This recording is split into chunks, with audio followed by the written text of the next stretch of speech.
Assalamualaikum warahmatullahi wabarakatuh. Perkenalkan, nama saya Aisyah Azalea Fauzani dengan NIM 230421108 dari Prodi Ilmu Administrasi Negara.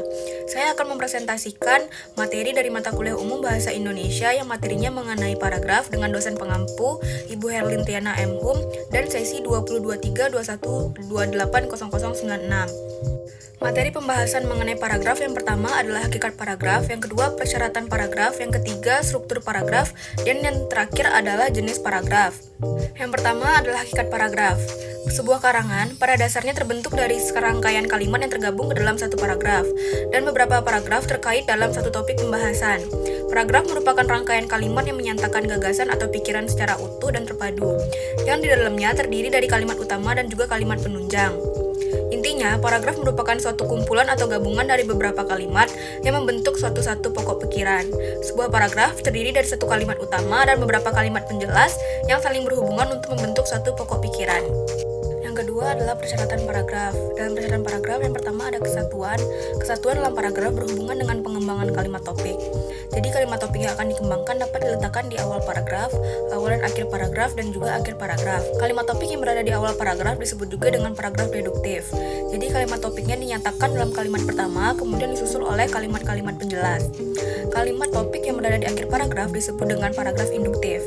Paragraf ini mula-mula dikembangkan dengan contoh-contoh, uraian, penjelasan, dan juga fakta-fakta. Yang kedua ada koherensi atau penyatuan. Suatu paragraf dapat dikatakan koheren apabila terdapat kekompakan kalimat yang satu dengan kalimat yang lain dalam sebuah paragraf. Penyatuan paragraf ini bukan bermaksud menyatakan hubungan antar kalimat dengan kalimat, melainkan untuk menunjukkan kejelasan hubungan itu. Yang ketiga ada kecukupan pengembangan. Panjang sebuah paragraf ditentukan oleh keluasan paragraf itu sendiri. Bila topik itu agak luas, maka kalimat penjelas yang digunakan sesuai dengan tuntutan. Dalam menulis paragraf, jangan terlalu banyak menggunakan kalimat penjelas karena akan menimbulkan kemubaziran, dan jangan pula terlalu sedikit karena akan muncul suatu penyampaian ide atau gagasan yang kurang jelas. Yang keempat ada susunan yang terpola. Susunan logis adalah gagasan berdasarkan urutan semestinya, mendahulukan apa yang patut didahulukan dan mengemudiankan apa yang patut dikemudiankan. Susunan logis ini terdiri dari beberapa pola seperti definisi, klasifikasi, perbandingan, pertentangan, pemberian contoh, pemberian alasan, dan analisis sebab akibat. Jadi sebuah paragraf harus memiliki susunan terpola agar tidak rancu maksud yang dikemukakan dalam paragraf. Yang ketiga adalah struktur paragraf. Menurut Tarigan, struktur paragraf adalah sebagai berikut. Yang pertama, unsur paragraf lengkap dengan susunan transisi, kalimat topik, kalimat pengembang, dan kalimat penegas. Yang kedua, paragraf yang memiliki 3 susunan unsur seperti kalimat topik, kalimat pengembang, dan kalimat penegas. Yang ketiga, paragraf yang memiliki 3 unsur dengan susunan transisi, kalimat topik, dan kalimat pengembang. Yang keempat, paragraf yang memiliki 2 susunan unsur dengan susunan kalimat topik dan kalimat pengembang. Serta yang terakhir, paragraf yang memiliki 2 unsur dengan kalimat pengembang, kalimat topik, dan kembali lagi ke kalimat pengembang.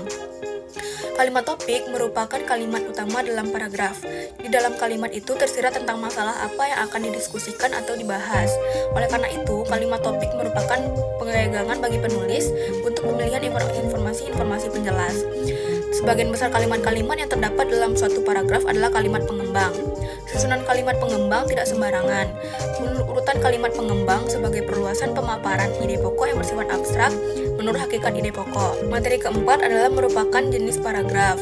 Yang pertama, berdasarkan kelengkapan, ada paragraf sederhana, yaitu paragraf yang terdiri dari kumpulan 1 atau 2 kalimat yang membentuk satu kesatuan.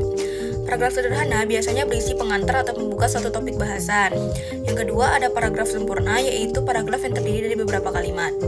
Biasanya, kalimat dalam paragraf sempurna terdiri dari topik bahasa paragraf, sedangkan beberapa kalimat lain menjelaskan topik bahasan paragraf. Yang kedua, berdasarkan posisi kalimat topik, yang pertama ada paragraf deduktif, yaitu penguraian yang menyajikan pokok permasalahan lebih dahulu, lalu menyusul uraian yang terinci mengenai permasalahan atau gagasan paragraf. Yang kedua, ada paragraf induktif, di mana paragraf ini penulis menguraikan penjelasan terlebih dahulu, barulah diakhiri dengan pokok pembicaraan. Ketiga, ada paragraf reduktif induktif, yaitu kalimat pokok ditempatkan pada bagian awal dan akhir paragraf, akan terbentuklah paragraf yang namanya paragraf campuran. Kalimat pada akhir paragraf bersifat mengulang atau menegaskan kembali gagasan utama. Yang keempat, ada paragraf penuh kalimat topik, yaitu kalimat yang membangun paragraf sama pentingnya sehingga tidak ada satupun kalimat khusus yang menjadi kalimat topik. Yang ketiga, berdasarkan fungsi paragraf, ada paragraf pembuka. Dia berfungsi untuk mengutarakan satu aspek pokok pembicaraan dalam karangan. Kedua, ada paragraf pengembang, mengembangkan pokok pembicaraan suatu karangan yang sebelumnya telah dirumuskan di dalam paragraf pembuka. Terus ada paragraf penutup, berisi simpulan bagian karangan, subbab atau bab, atau simpulan sebuah karangan. Yang keempat, berdasarkan teknik pemaparan paragraf.